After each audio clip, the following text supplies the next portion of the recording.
L'an prochain, ce billet de 10 000 francs CFA ne vaudra peut-être plus rien.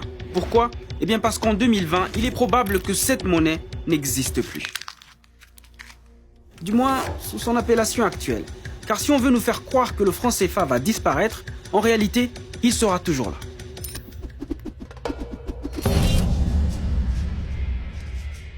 En 2020, le franc CFA est appelé à céder la place à l'ECO dans les 8 pays de l'UEMOA, l'Union économique et monétaire ouest-africaine, c'est-à-dire l'une des 2 zones monétaires qui utilisent le franc CFA. Une nouvelle monnaie qui devrait à long terme s'étendre à tous les 15 pays de la CEDEAO, la communauté économique des États de l'Afrique de l'Ouest.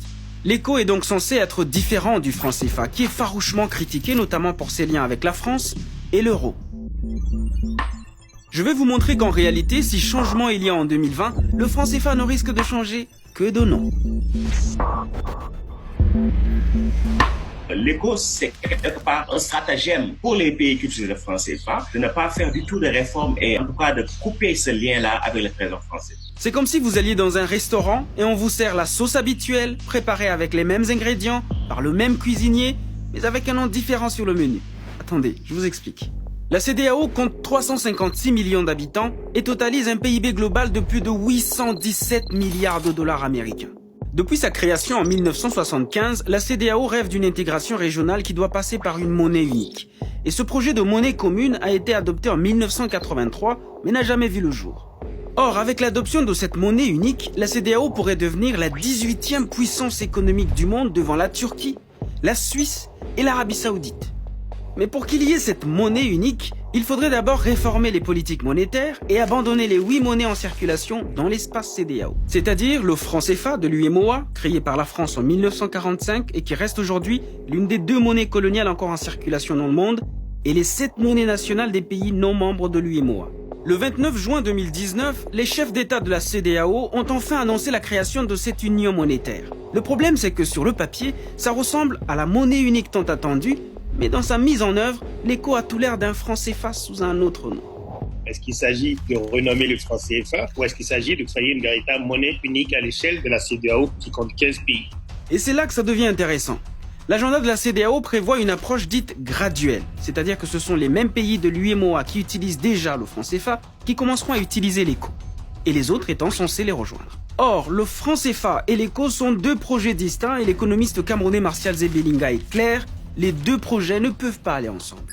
L'agenda de la CEDEAO n'est pas compatible avec l'agenda franc CFA. A priori, il devrait signer la fin du franc CFA tel qu'il est conçu aujourd'hui. Mais il n'en est rien. Le franc CFA devenu ECO continuera-t-il d'être imprimé en France? La moitié des réserves des pays qui l'utilisent seront-elles toujours stockées dans le trésor français? Et donc, les grandes décisions concernant l'ECO se prendront elles aussi toujours à Paris.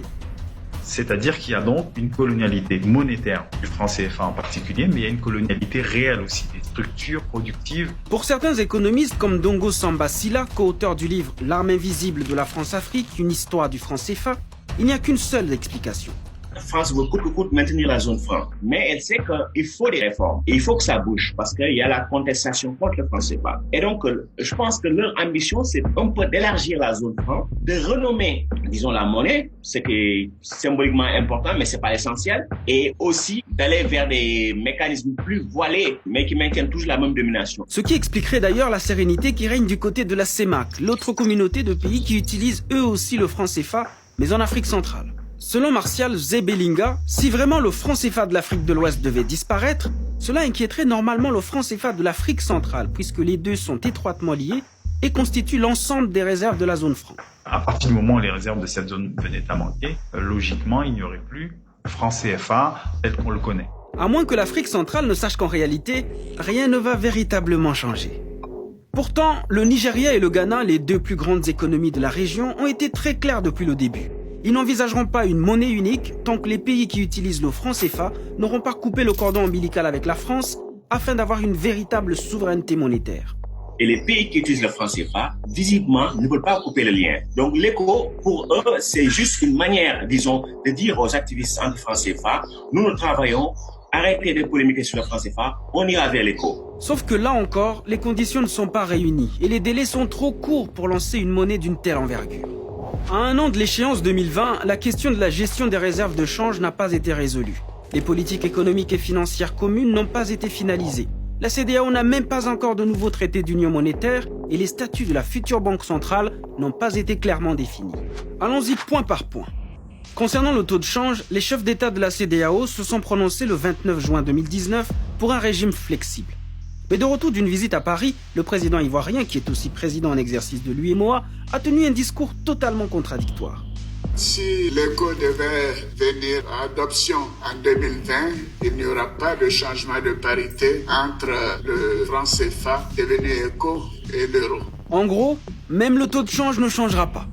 Une double cadence qui intrigue l'économiste Gilles Yaby, pour qui cette démarche nuit à la crédibilité d'une vraie monnaie de la CEDEAO. Je crois que cette crédibilité, elle doit venir de l'engagement politique extrêmement fort des dirigeants de tous les pays de la région. Mais je suis pas sûr qu'on ait le leadership politique aujourd'hui dans la région qui permet de le faire. Le communiqué de la CEDEAO parle d'un système fédéral et d'une banque centrale communautaire. Mais quelles seront concrètement ces relations avec les banques nationales? Quelle sera par exemple la valeur de l'éco par rapport au dollar américain ou au yuan chinois? Combien d'éco vaudra un naira nigérian ou un cedi ghanéen? Quel rapport ces monnaies entretiendront-elles au sein de la CEDEAO? On est à quelques mois de l'entrée en vigueur d'une monnaie dont dépendront potentiellement plus de 350 millions de personnes et la seule chose dont on est sûr, c'est son nom, qui est d'ailleurs lui aussi problématique. À quoi renvoie le terme éco dans la vie des populations au quotidien? Rien, absolument rien. Si ce n'est une forme de mimétisme par rapport à l'euro. Il y a un vrai problème de créativité, d'imagination et surtout, il y a l'absence d'un imaginaire africain. Pour pouvoir utiliser l'éco, les pays de la CEDEAO doivent remplir certains critères qu'ils ont appelés des critères de convergence. Mais comme le dit le rapport du comité ministériel de la CEDEAO, aucun des 15 pays n'est réellement prêt pour 2020. Pour tous les pays qui utilisent le franc CFA, s'il n'y a pas des aides budgétaires qui viennent de l'étranger, aucun de ces pays ne pourra remplir, disons, ces critères-là. Mais si les pays de la CEDEAO ne sont pas prêts, s'il reste encore tant de questions sans réponse, pourquoi les chefs d'État ouest-africains se pressent-ils? On ne comprend pas cet acharnement-là à vouloir coûte que coûte aller vers une zone éco sans ce préalable du fédéralisme budgétaire. Si on veut aller vers une union monétaire, en fait, il faut être prêt pour l'unité politique fédérale. Autre fait étrange. Comment se fait-il que des présidents comme Alassane Ouattara, défenseur du franc CFA, fassent partie de ceux qui subitement veulent une nouvelle monnaie en 2020? Martial Zebelinga y voit un risque d'enterrement du projet. C'est-à-dire que certains auront beau jeu de spéculer sur les retards existants dans la mise en œuvre de la monnaie unique, d'arriver à l'année 2020 en disant voilà, on a un projet qui finalement a échoué, ça ne marche pas, on reste dans l'ancien parce qu'au moins on sait ce qu'on avait avant et on ne sait pas ce vers quoi on va. Et selon Mediapart, ce scénario plairait bien aux autorités françaises dont Alassane Ouattara est proche. Les pays d'Afrique de l'Ouest francophones sont des pays qui sont habitués à des formes de tutelle monétaire. Sans la France, voilà, on n'a pas confiance en nous-mêmes. Le risque, c'est l'instrumentalisation, en définitive, de ce projet de la CEDEAO pour le faire échouer et tuer l'idée et ramener les pays africains aux monnaies qui sont en fait décriées aujourd'hui, qui sont en gros les monnaies de la colonialité.